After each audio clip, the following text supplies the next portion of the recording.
Hey guys, so for the last thing that we're going to look at today, from the Nintendo Direct announcements, we're going to talk about Legend of Zelda on 3DS.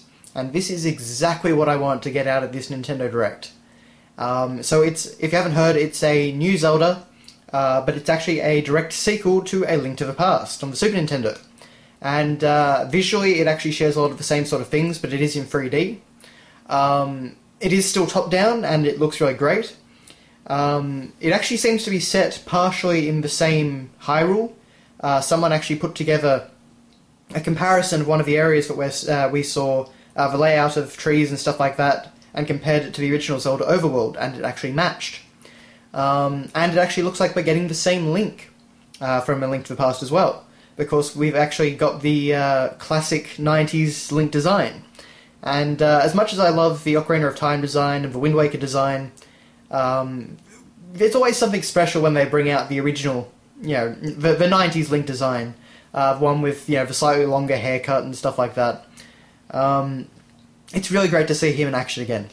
So, before I get into all the story discussion, because, that's kind of mainly where my mind is going with all this as a good old Zelda fanboy, timelines and all that, but before that, we'll talk a bit about the gameplay.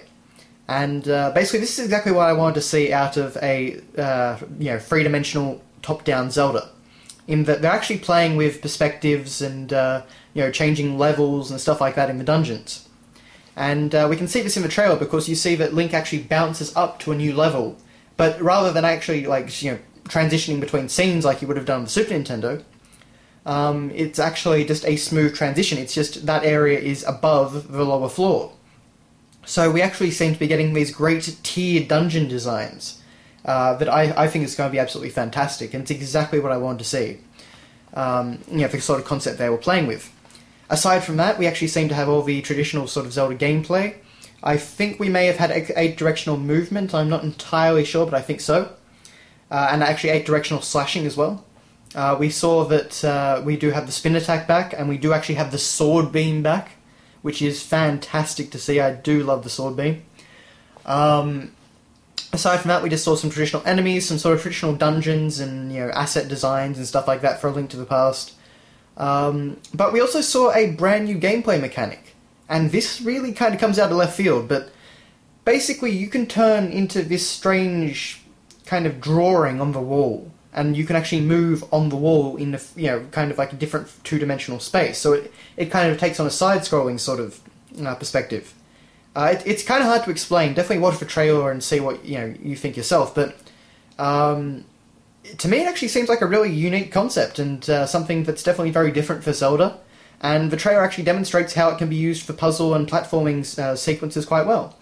So I'm definitely looking forward to seeing how complicated that mechanic gets, and how they end up implementing it in some more difficult puzzles.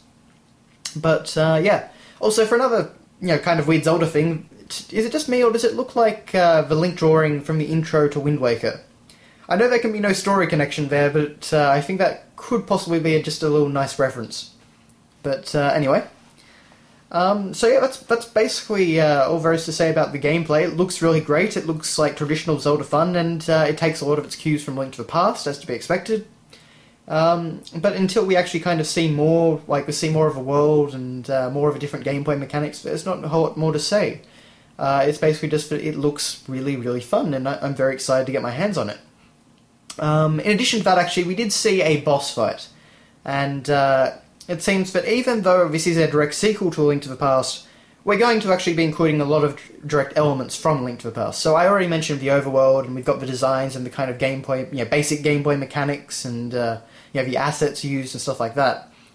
But in the 3DS trailer that you could actually download, and I highly recommend you look at it if you haven't already, if you have a 3DS, that is, we actually saw the return of the third boss from A Link to the Past, and that's Moldor, who is that annoying as hell worm that would always knock you off the platform and make you kind of have to run back up through the dungeon.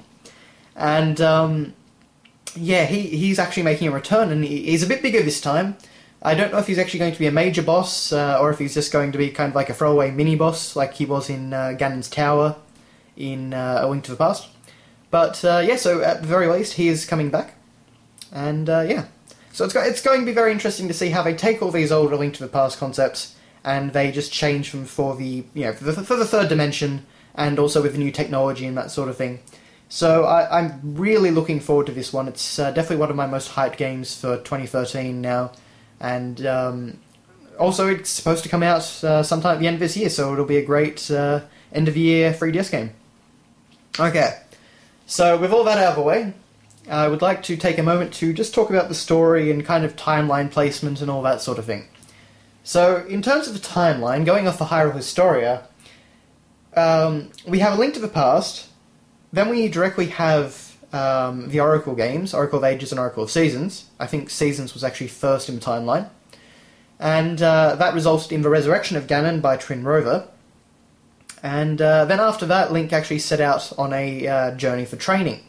And that directly tied into Link's Awakening, where he's actually returning apparently to Hyrule, and that's when he runs into Koholint Island, and all that stuff happens. And then, theoretically, eventually he makes his way back to Hyrule. I'm not exactly sure, considering that the Windfish leaves him stranded in the ocean at the end of the game, but anyway, we're going to assume that he makes it back to Hyrule.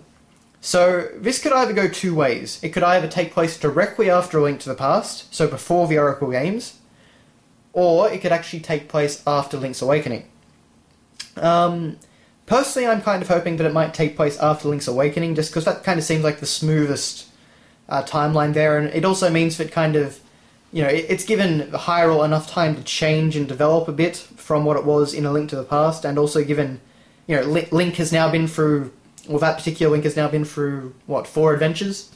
So he's kind of a bit more experienced, and I could see them kind of, playing with that a little bit more in the scope of the world. Kind of like they did with Majora's Mask. But, I kind of think those can be the only two positions, because after that you get into, the Zelda 2 backstory and the Triforce using Monarchy and stuff like that. So, yeah, I kind of think it's going to be placed there. The interesting thing will be to see if they actually resurrect Ganon. And I kind of hope they don't, to be honest. Just because I kind of feel like that Link has... he's had 2 run-ins with Ganon, as well as the Nightmare version of Ganon as well, actually. So I'd say that he's probably done his dash with as far as it goes with Ganon's. So I kind of think resurrecting Ganon again... Yeah, you're just going a little bit too far there, I'd say. But, he does eventually get resurrected in that timeline in Zelda 1, but I'm kind of hoping for something a bit different, maybe something a bit new. I don't know, maybe it could be something to do with, Aghanim or something like that, who was essentially Ganon, but he's kind of like a different aspect of Ganon. So, I think there's a few different things they could do with that, and I'm just kind of really excited to get back into the Legend of Zelda Link to the Past world. Because Hyrule in that game was really large and open, and it featured so many memorable characters and set pieces, and it was just a great place to explore. So I'm really excited to actually get back and see that world again, see how it's changed in all these years of absence.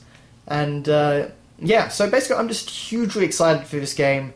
I can't wait to see what we get out of it. I'm assuming that we'll probably get some more story details and probably some more gameplay details as well come E3. It wouldn't surprise me at all that with a release at the end of this year, we'll actually have people playing a hands-on demo, probably in a dungeon or a town like they usually do. You can probably choose from one or the other.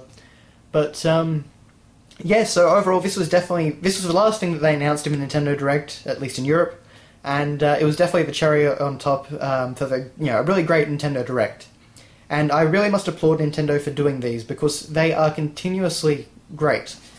I think that even if not every title appeals to you, at least one of the titles does. So I think they're actually covering a great wide audience with these Nintendo Directs, and just the announcements that are coming out of them. I mean, we've had so many Wii U games far off, like Zelda and Mario Kart and the next main Mario game. We've had Pokemon X and Y and stuff like that. Now we've got Zelda, and we've got Yoshi's Island. We've got Mario and Luigi RPG. There are just kind of so many games that have been announced through this format, and it's really great to see Nintendo actually kind of just veering off from E3 and all the other conventions and that sort of thing, and just kind of announcing things when they want to announce things. because it actually kind of maintains hype throughout the year.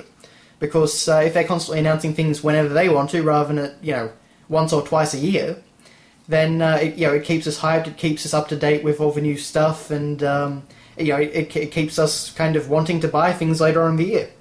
So I just think they're doing a wonderful job with these. So and I definitely look forward to the next one if we do get another one before E3.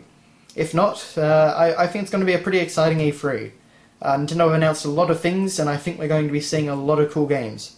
So let me know your thoughts about Zelda 3DS and any of the other Nintendo Direct announcement titles. Thanks a lot for watching, guys. We'll see you later.